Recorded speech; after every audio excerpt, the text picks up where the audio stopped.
Berapa cegasnya sekali pemain tetapi bermain pada pukul 5 petang dengan cuaca yang begitu panas. Saya kata pada Esok Arena, pertama kali satu lagi perlawanan yang sukar untuk pemain dan juga untuk skuad Sabah. Dengan lagi kebijaksanaan mengeksploitasi kelemahan Perak jadi pemisah pada hari ini. Ya, bukan mudah, terutama bermain pada jam 5 petang dengan keadaan cuaca yang begitu panas. Ya, itu satu cabaran pertama. Kedua, kita kehilangan beberapa tonggak, terutama Darren Lock. Dan pada masa yang sama, ini membuka ruang pada pemain lain. Dan apa yang ditunjukkan oleh para pemain pada petang ini amat penting untuk kita bawa ke perlawanan-perlawanan yang akan datang, bukan untuk merayakan hanya sementara. Jadi pemain harus kembali fokus sepenuhnya selepas kita kembali untuk perlawanan seterusnya. Dan dua jaringan hasil penyuluhan daripada Stuart dan juga Kuang kan, bagaimana kau punya reaksi untuk dua jaringan yang berkualiti? Ya, kita tahu yang Stuart mempunyai kelebihan daripada sepakan jauh, dan beliau merupakan antara pemain yang menyumbang banyak gol pada pasukan Sabah sebelum ini, dan beberapa bulan sebelum ini beliau tidak begitu cegas dan mempunyai beberapa masalah isu yang perlu diselesaikan, dan kini saya percaya Stuart berada dalam tahap yang terbaik, dan saya harap beliau akan teruskan momentum, terutama harus berada dalam satu prestasi yang cukup konsisten, bukan saja untuk pasukan Sabah tetapi untuk pasukan kebangsaan nanti.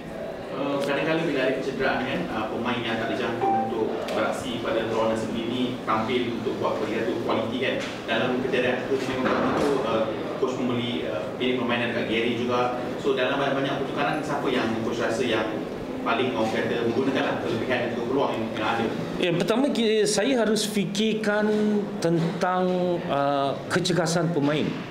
Berapa cegasnya sekali pemain tetapi bermain pada pukul 5 petang dengan cuaca yang begitu panas, lebih-lebih lagi seminggu sebelum kita hadir di Manjung, Perak, di mana cuaca di Kota Kinabalu berbeza. Walaupun kita berlatih pada pukul 3 petang tetapi keadaan cuaca yang mendung. Jadi apabila bermain dalam keadaan seperti ini, saya harus memikirkan sesiapa yang boleh memberikan kelebihan. Dan apabila mereka memberikan kesungguhan walaupun 60 minit, 45 minit, tetapi itu yang kita perlukan untuk memastikan pemain yang diganti dapat melakukan perkara yang sama. Coach, boleh share situasi Darren Lock mungkin ini seberapa game? Ya, kalau daripada laporan yang kita terima, kemungkinan Darren akan berehat selama 4 hingga 6 minggu. Ya, jadi ini satu lagi cabaran untuk pasukan kita, namun kita harus memikirkan tahap pemulihan Darren terlebih dahulu daripada memikirkan kita kerugian. Jadi dalam bola sepak ni kecederaan biasa berlaku, tapi malangnya ini berlaku pada pemain Sabah, namun kita menerimanya dan kita harap Darren akan kembali, bukan pulih sepenuhnya tetapi mampu bangkit untuk memperbaiki prestasi beliau sama seperti Stuart dan juga Dominic Daniel Ting untuk pasukan kebangsaan. Coach, selain daripada individual fitness, mungkin cabaran terbesar di Liga Malaysia sekarang untuk kekalkan match fitness, sebab on off jadual kan. Macam mana coach nak pastikan plan supaya player berada di tahap terbaik sentiasa? Kalau saya lihat jadual kita ni terutama pasukan Sabah, kalau kita ingat Sabah bermain dalam separuh akhir Piala AFC pada bulan Januari ataupun awal Februari, dan sedangkan pasukan lain masih lagi berehat ketika itu. Dan untuk pasukan Sabah, cabaran dia, kita telah melalui, boleh saya katakan 3 kali ataupun 4 kali proses pre-season, di mana selepas bermain 2-3 kali kita berehat, dan para pemain yang terlibat dengan pasukan kebangsaan, kalau kita lihat balik daripada jumlah permainan yang dimainkan oleh pemain-pemain kebangsaan amat merisaukan, terutama Dominic, Daniel Ting, Stewart dan juga Darren Lock, di mana mereka tanpa henti daripada penghujung tahun 2021 sehingga sekarang, walaupun pemain-pemain lain melalui proses pre-season ataupun rehat yang mencukupi, tetapi keempat-empat pemain ini tak pernah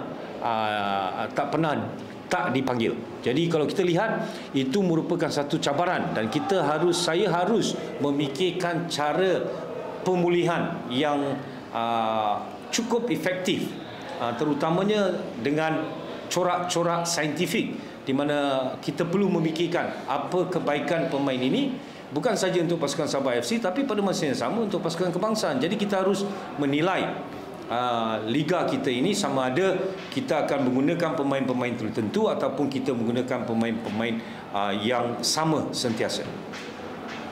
Dan coach terbuka untuk mungkin memberi lebih banyak peluang kepada pemain daripada bawah 23 seperti Azhar. Ya, beberapa pemain berada dalam skuad pasukan Liga Super, tetapi pada masa yang sama pasukan bawah 23 juga akan mempunyai pelawanan-pelawanan yang mereka harus harungi, dan saya akan pastikan mereka diberi minit permainan untuk memastikan pasukan Sabah FC bawah 23 juga berada dalam landasan yang betul.